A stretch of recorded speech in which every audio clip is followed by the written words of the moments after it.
Assalamualaikum warahmatullahi wabarakatuh. Perkenalkan, nama saya Fuad. Pada video kali ini, saya ingin membahas terkait tentang pentingnya media sosial sebagai bagian dari strategi digital marketing. Menurut saya, topik ini sangat relevan dengan kondisi saat ini. Kenapa? Karena hampir semua aktivitas kita sudah berkaitan dengan teknologi digital.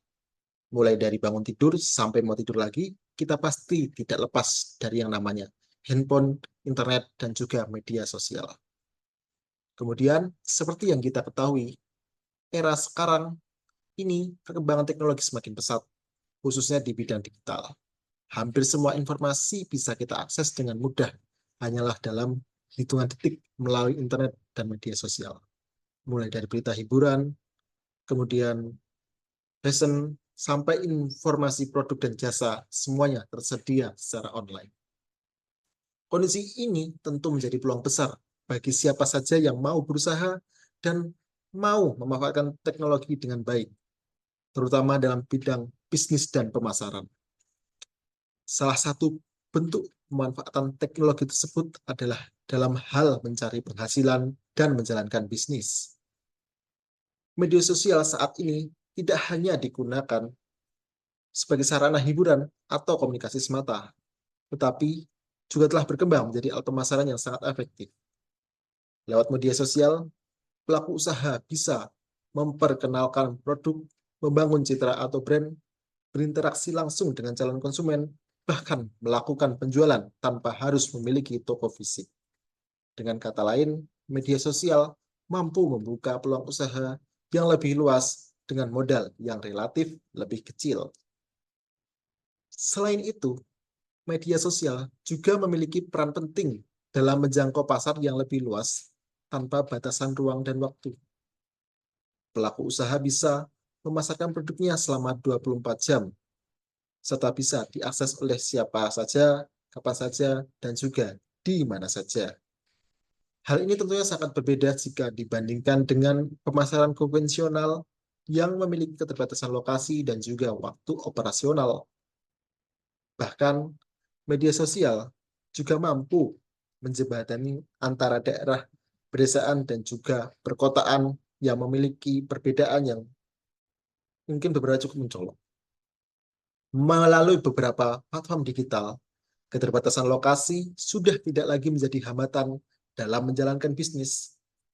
Misalnya, kalau di pedesaan itu biasanya ada produk pertanian. Nah, masyarakat di desa yang memiliki produk hasil pertanian dan sebelumnya kesulitan menjual hasil panennya karena akses pasar yang terbatas, kini dapat memanfaatkan media sosial sebagai sarana pemasaran. Produk dapat dipromosikan melalui konten foto, konten video, maupun iklan digital. Sehingga petani tidak perlu memiliki lapak fisik dan bahkan bisa menjual produknya langsung kepada konsumen tanpa perantara. Hal ini tentu dapat meningkatkan nilai jual produk serta memberikan keuntungan yang lebih besar bagi pelaku usaha yang ada di daerah. Nah, dari contoh tersebut, kita bisa melihat bahwa media sosial memiliki peran yang sangat penting dalam strategi digital marketing. Namun, keberhasilan dalam pemasaran digital tidak hanya bergantung pada keberadaan media sosial itu sendiri, melainkan pada bagaimana cara kita mengelolanya. Dimulai dari strategi promosi yang tepat, kemampuan menunjukkan keunggulan produk, konsistensi dalam membuat konten, hingga pemahaman kita terhadap kebutuhan dan juga perilaku pasar. Jika media sosial dikelola dengan baik dan konsisten, maka peluang untuk meningkatkan penjualan, membangun kepercayaan konsumen, serta meraih keuntungan itu akan bisa menjadi semakin besar. Nah, kesimpulannya, pada era digital sekarang ini, media sosial itu sudah bukan lagi sekedar pilihan, melainkan kebutuhan dalam strategi pemasaran. Media sosial telah menjadi sarana penting bagi pelaku usaha untuk berkembang, bersaing, dan bertahan di tengah persaingan bisnis yang semakin ketat. Oleh karena itu, kita sebagai generasi yang hidup di era digital harus mampu memanfaatkan teknologi, khususnya media sosial, dengan sebaik mungkin dan juga secara sebijak mungkin. Nah, pada intinya, kita harus bisa memanfaatkan teknologi, terutama media sosial, bukan hanya sebagai sarana hiburan, tetapi juga sebagai alat untuk berkembang dan menciptakan peluang. Nah, sebagai penutup, saya ingin menyampaikan sebuah kalimat. Jadi, teknologi itu ada bukan untuk menggantikan orang yang bekerja keras, tetapi teknologi itu ada untuk mereka yang mau bekerja keras dan juga mau beradaptasi. Baik, sekian dari saya. Bila ada salah kata, mohon maaf. Bila taufiq wal hidayah.